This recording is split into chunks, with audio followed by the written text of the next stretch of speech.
Yo, what is good people, and welcome back to my channel. Now it's been a while, hasn't it? But I hope you haven't all missed me too much. So today has us looking at one of the oldest villages that's still standing in southwest Cornwall, and it's a place by the name of Carn Euny. So I'm going to be taking you through from start to finish with a lot of information along the way. So either sit back and enjoy the next 25 minutes or so, or skip to around about 6 minutes for the site itself. But you may miss out on some information and also some beautiful sights along the way.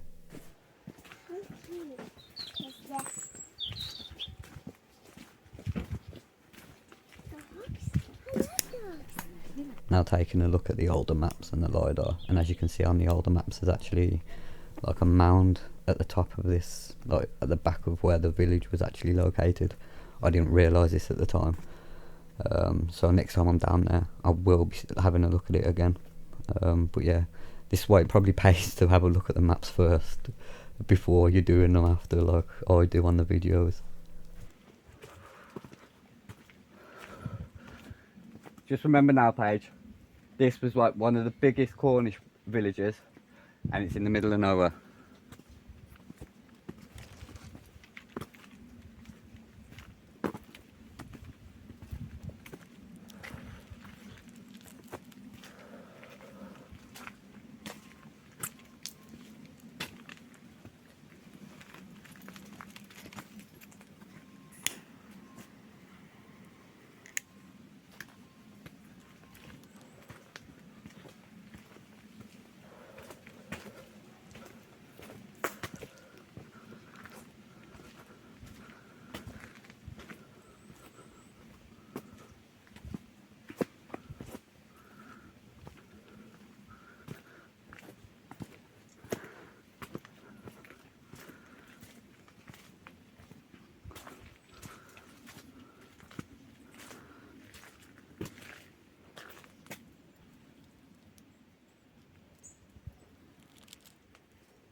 So we've got some old steps, clearly poured.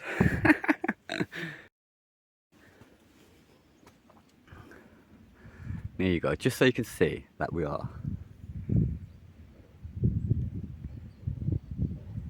in the middle of nowhere. Well, not in the middle of nowhere. We're in the middle of the Cornish countryside.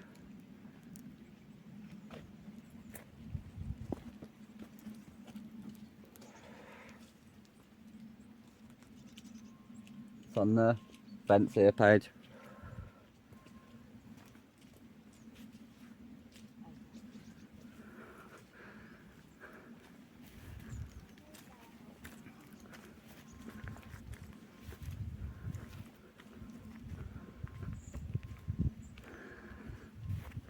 Looks like middle of nowhere.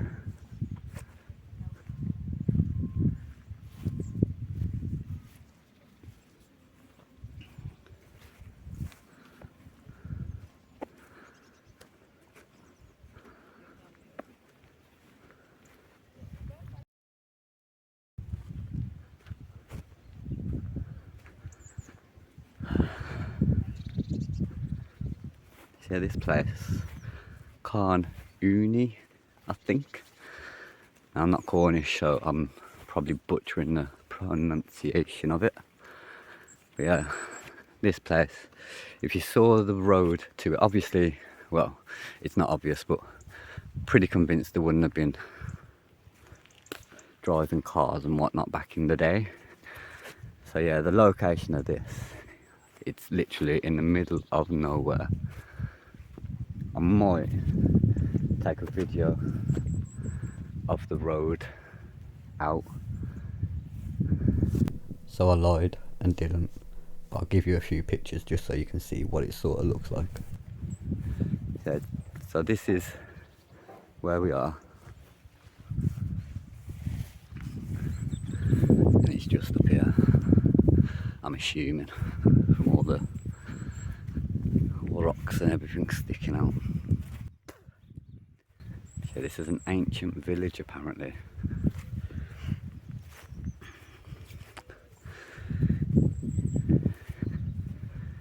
And it's yet another bit of history that they could have easily demolished and gotten rid of, but no. They've opened it up as a tourist attraction. So that's where they're heading to. Sod it. So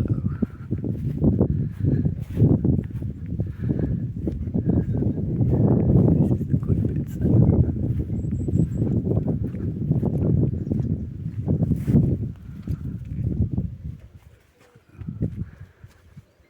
Let's get through. Give you some sort of. Alright, so Carn Euny, whatever you want to call it, or Hendra Chapeluni. I'm going to call it that because I can pronounce that better. So yeah, Hendra Chapeluni was occupied from the Iron Age until the late Roman times and is one of the best preserved ancient villages in southwest Britain. The foundations of the stone houses visible today date from the 2nd to the 4th centuries AD. The village was abandoned around the time that the Roman occupation of Britain come to an end. Right, so is this the Romans or the Roman Empire? As we both know, there's two different things. But it's nice how they know when it was abandoned, when they actually don't know when it was abandoned. Oh, we got some doggies. The dogs are in here. Hello, mate. Hello. Hello. Right, so let's get to this first one. I'll try not to get you in too much.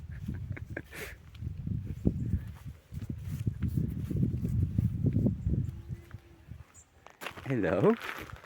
You're beautiful, mate. Ain't you? Hello.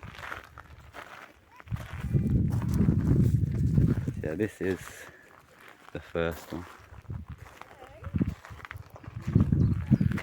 So what I'm going to do, I'm just going to walk around and show you.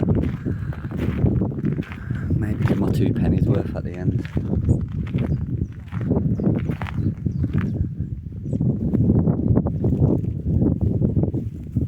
I'm assuming these will all have been round huts or something at one time. Let's not walk.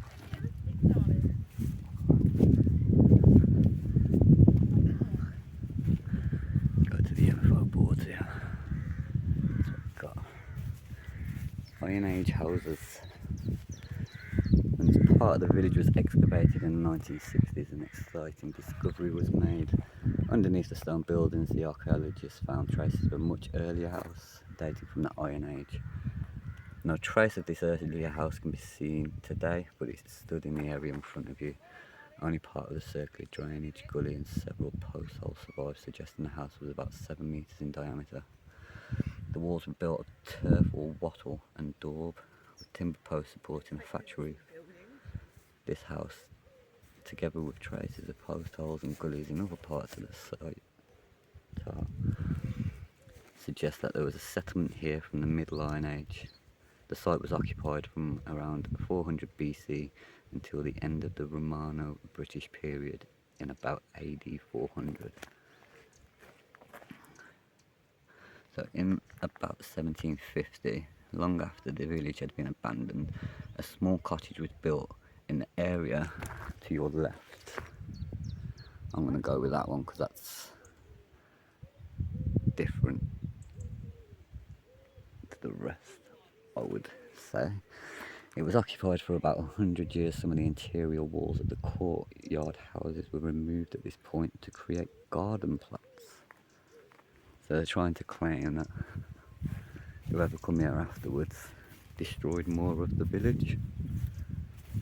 Makes sense. Let's see what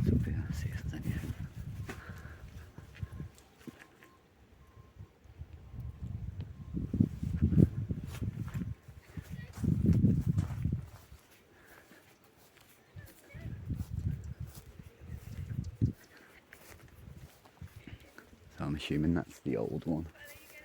Right there. So it is a decent size site.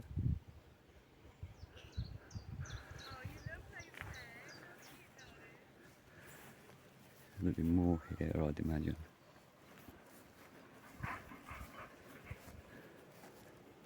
Look at the views. Pictures, the videos just don't do it justice.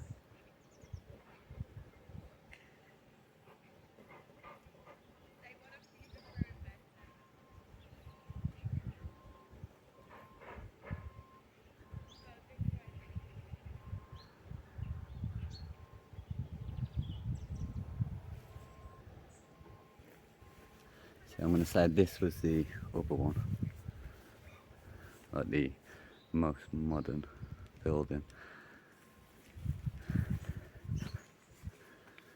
It's still a decent size as well. Still a decent size. There's an underground chamber there. Good job I have brought my torch, isn't it?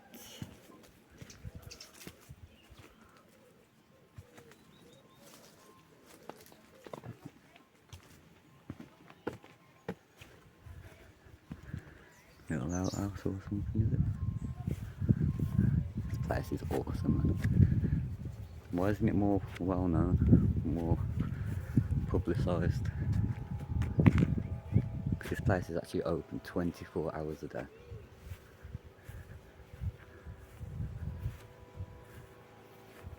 Crazy.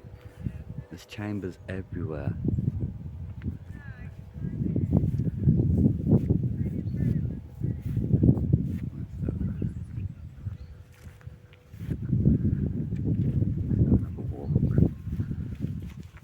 I'm literally stood on top of it now. You'd never know. It's just like everywhere else in this day and age. You just wouldn't know.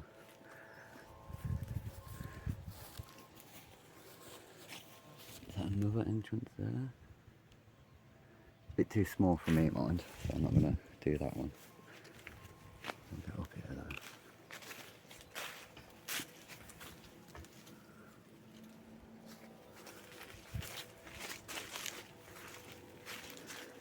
Come down.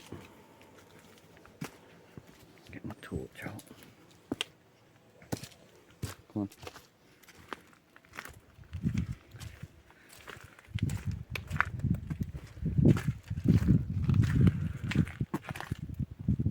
Oh, okay.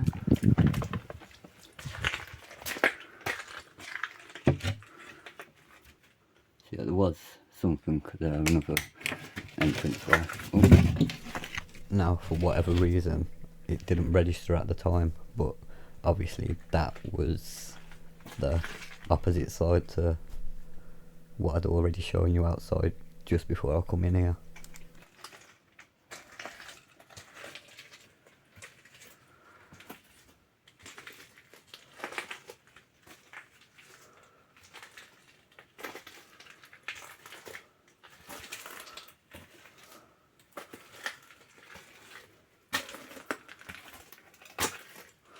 You really need the torch.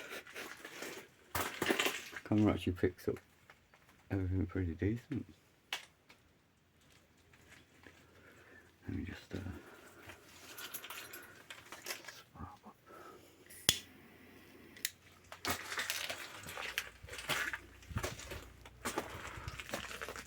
Oh wow.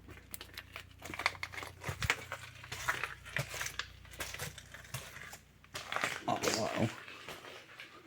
That's obviously modern.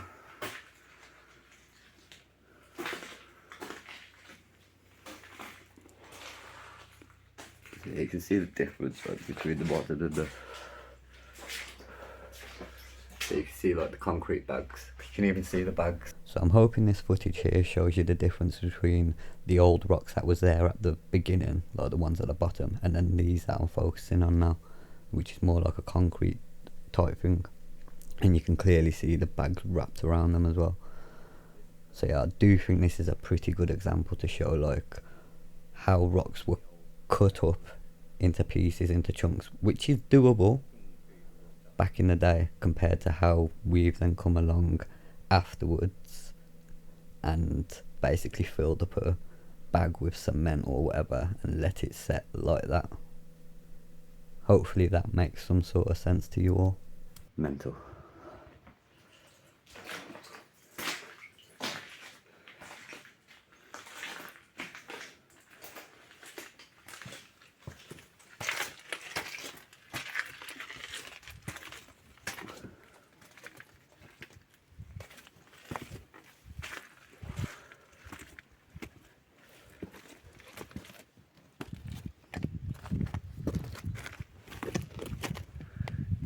You right there, buddy? How you doing? Hello. Beautiful place this is. So here hopefully you can see that I'm actually stood on top of the chamber that I was just underneath. Obviously not how it originally looked. Yeah, it's been a lovely morning. It's been a lovely morning, yeah. Compared to the rest of the week, it's been lovely. Cornwall likes to hide its beauty in the mist. It does. It's beautiful even if it is the weather's not great. Good attitude, that.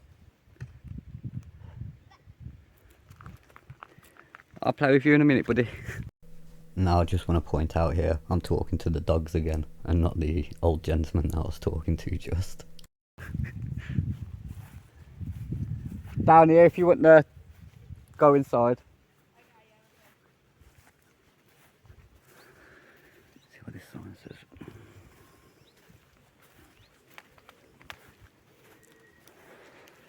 The same one, underground chamber, here we go. So, this is one of the best preserved prehistoric settlements in southwest Britain, which were continuously occupied from the early Iron Age until the end of the Romano-British period. Contains a remarkable underground stone chamber and passage, a fogu.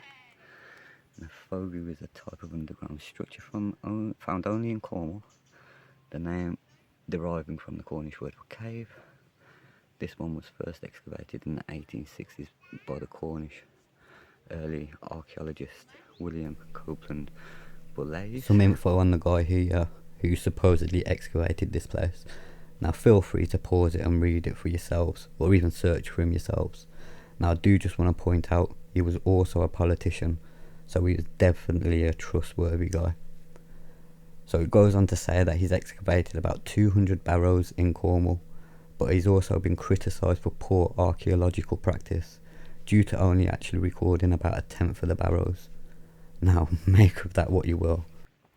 The fogu here is unusual as it includes a large circular dome chamber. It was extended several times during the life of the settlement, but its purpose remains unknown. Along the path behind you is the ancient well, located beneath a large granite rock. Further in this direction is the holy well of St. Euny, where a chapel stood until about 1830, giving its name to this area, Chapel Euny, and to the rocky outcrop and village, Carn Euny. I like this. The fogu may have been a place of refuge, or perhaps a cellar for storing food. Alternatively, the niche at the back of the round chamber may suggest some kind of ritual or ceremonial purpose. So they don't actually know. So this is the wall.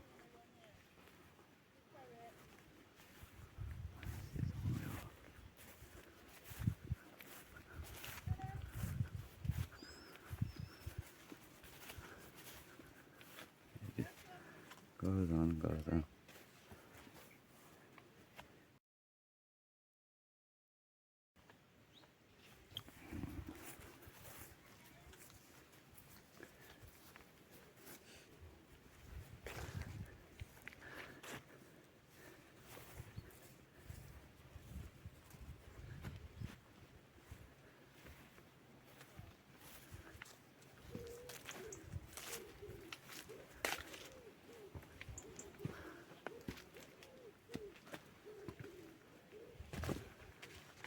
Look at it.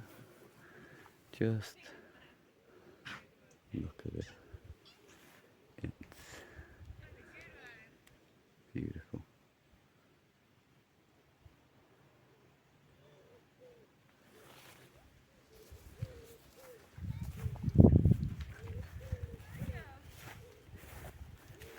Paige, come and get my torch. You'll need it. Well, you won't, but you will.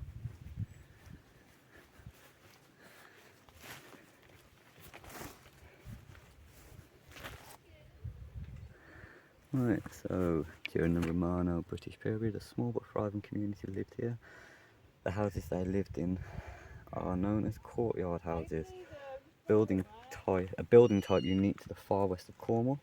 Usually oval in plan, courtyard houses have thick stone-built walls surrounding a large central courtyard with small round and long rooms built against the outer wall. The walls of the different houses were interlocking, providing security and shelter for the inhabitants. The courtyards were drained by stone-lined gullies and may have been used to provide shelter for sheep and cows. So they don't even know, because they're saying it may have been used. And for outdoor activities such as grinding, grain, weaving and cooking. Ancient boundaries in the surrounding landscape show that the inhabitants farmed an extensive system of rectangular fields. They grew oats, barley and rye and kept flocks of sheep, particularly for their wool. And this is an illustration of it. Yeah, if you go underneath, if you go all the way there by the bushes, you'll go down. Yeah. You go in, you'll have to like bend to get into it first, but it'll open up, go into the round thing and have a look, because that's showing you modern day. It's showing, you can see the concrete, how it's been wrapped in plastic bags. It's showing you modern day and then the prehistoric, the ancient stuff. Right, gimbal, sort yourself out. Yeah, this is awesome. So there you have it, a fascinating place surrounded by beautiful Cornish countryside, even sea views in the distance as well. Now tell me, how many of you actually heard of this place prior to this video? Now I'm going to hazard a guess and say not many of you. Now, how many of you heard of Stonehenge, for example? Now I'll say this, these are both English heritage sites. Now I'm just asking you to think about it. Everyone knows about some stones sticking out of the ground, like Stonehenge. But hardly anybody knows about this place, which is supposedly the oldest village in southwest Britain. Have a good day, buddy. And I urge any of you that are going to Cornwall to check this place out. Also check out its sister site, Chauster Village. Now I might be butchering the pronunciation of that one as well. And that's potentially a lot bigger than this place, but it's also been commercialised as well. You will see it in a coming up video of mine. But yeah, basically this is free to enter, but unless your members go into the other site, would have cost me, Paige and Octavia, I think it was like £15-20, something like that. And you'll see what it's actually like in the video coming up. Float it around.